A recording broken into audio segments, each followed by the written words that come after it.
Hello. Hello. Hi, doctor. Good morning. Good morning. Is this Dr. Hamilton? No, I'm the patient. Oh, you're the patient. Yeah, the doctor is here too. Oh, I see. And your name? My name is Dr. Holmlund. Dr. Holmlund. Yes. I see. Okay. How are you today? We're doing good. Both of us are doing good. Good. Okay. So let's start talking about the ALS situation. Mm-hmm. Absolutely. What would you like to know? Well, I want to know what you have, how long he's had it, and what the situation is. I think, yeah. John, tell us. I was diagnosed with ALS a year ago last August, so I've been dealing with it for coming up to 2 years now. My diagnosis started out in my leg. My ALS is in my legs. My road to being diagnosed started by injuring my leg, getting an x-ray taken of my ankle, met with an orthopedic doctor, and as he has me on the examining table, he's checking my legs and asked me why I felt my legs were so weak. And I told him that I worked as a carpenter for over 30 years, heavy construction, and I just thought my legs were getting tired and worn out. And he said to me, "No, John, for your age and what you've done all your life, your legs should be a lot stronger than that." So he had me get up and walk for him. As he watching me walk, he says, "I don't know if you have a pinched nerve in your neck or your low back that's creating some nerve damage in your legs. You need to get in. We need to get you in to see a neurologist as soon as possible." So that was the start of my road to my diagnosis of ALS. And my doctor is Dr. Tomas Holmlund, who has been my doctor throughout this whole my ordeal with ALS. Okay. And once you saw the doctor, how was the diagnosis made? The diagnosis was made through a series of extensive testing, blood work, spinal tap, skeletal x-ray. I can let Dr. Holmlund explain a little bit more on that. I'm just a patient. Okay. So, Dr. Holmlund, tell me more about what happened when you began seeing him. Yeah, so for John, he presented with weakness of his legs, and that's not at all uncommon in ALS. They can start in any limb, anywhere, but most commonly it starts either in arms or legs. So for John, it was this weakness. It was initially subtle, and then it progressed, and it spread to other parts of his body, or to both legs. And what's really typical for ALS is that it's this progressive weakness without much else. There is no real pain, and there is no numbness or tingling, so it's just weakness.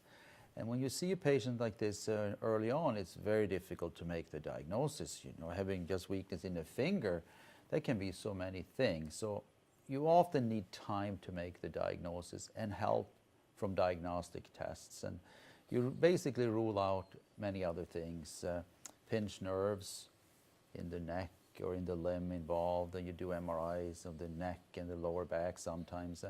And then we do a test called an EMG that tells us how nerves are functioning or not. And that's probably one of the most important tests, besides just the exam and listening to the patient's history. We did all of that for John, and eventually made a diagnosis of ALS. Yeah. And what has to be done in terms of treatment? So when it comes to treatment, the most important aspect of treatment is really to care for the patient, to take care of the whole patient and address things that are at hand and what we think is going to happen, you know, have physical therapy, speech therapy, address breathing, swallowing, and so forth, and then turn to the medications we have. And we got a new medication in September of last year that's called RADICAVA. And what RADICAVA does, it slows down the progression of ALS. It doesn't stop it, doesn't reverse it, but it does indeed slow down the progression. So that's become an important part of the treatment while we wait and hope we will eventually have better treatment or a cure for this. So the impact of RADICAVA, the new medication, I think it's definitely there. It's not the answer to this, but it certainly has become part of what we offer patients, and it gives patients some hope. I see. And I guess for our audience, we keep saying ALS. I guess we need to tell them that that's amyotrophic lateral sclerosis. You are absolutely right. And you know, most people think about it as Lou Gehrig's disease. That's correct. Yeah. Yeah. And so the RADICAVA slows down the progression? Yeah, so it slows down the progression. There is no question that it does that. But that's not good enough. And hopefully we will have some treatment that's going to be better than that. But we're not there yet. I see. Okay, so what would we recommend to the general audience in terms of just treatment? Yeah, so you know, I think that if somebody has the disease, it's important that they are seen in an ALS clinic because they need such comprehensive care. It's hard to put that together if you are a physician in solo practice, and so it's just difficult. So you need help from so many other specialists and support staff and so forth. So that's very important, to be seen by physicians that understand this disorder and have the resources to treat it. And then you have to hook the patient up with the support group to help the patient, as well as the patient's support system at home. I mean, this is a disease that really affects everybody. So you need to help them be able to cope with this as best as they can. And then, of course, the treatment with RADICAVA and other medications that we use. And is there, you mentioned a support group, is there a ALS support group? Yes, so all over the country there are support groups, and they're usually managed by either the ALS Association or the Muscular Dystrophy Association. And you know, support group is not for everybody, and support groups are different from place to place, but it's important to be part of it. I see. Okay, and where can people get more information about it? So about the disease, they can go to the MDA Muscular Dystrophy Association or the ALS Association's website. And I'm sorry, let's go more slowly. It's called MD Association website? Correct, it's Muscular Dystrophy Association. Okay. Or the ALS Association. Both have very good websites that describes the disease and what can and cannot be done.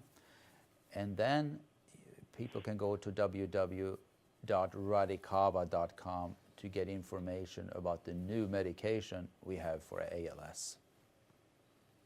www.radicava? Correct. Association? No, .com. Cava.com. Yes.